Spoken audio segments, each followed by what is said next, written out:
欢喜在地新闻，乡亲啊，大家平安。今仔日是新历的3月25，旧历的2月13，礼拜四。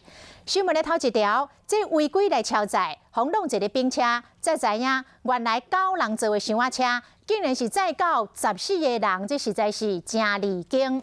这是昨暝发生伫中华溪湖，一台厢仔车驶到路口，甲一台轿车来相下弄，当场就来冰车。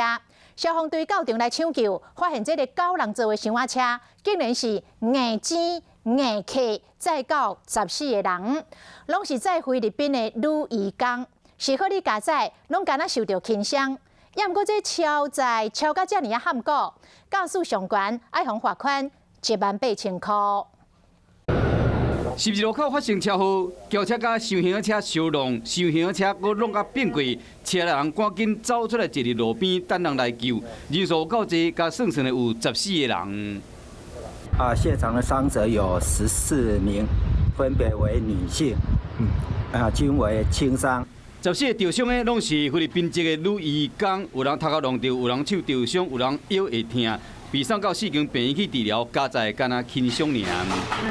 依照警方调查，当时伊是拄下班要回去宿舍，为了一时方便，14个人拢进入这台9人座的厢型车。这些移工我们跟移民署查证过都是合法的。他载的14个人是明显已经超载的他规定是载9个人而已，所以他已经违规的部分，我们已经依规定来告发。发生车祸地点伫中华溪湖乡这个12路口，一边是4黄灯，一边4红灯。当时厢型车经过4红灯的路口无减速，轿车4黄灯这部分佫无让位，造成2台车相撞。相反驾驶酒测值拢是0。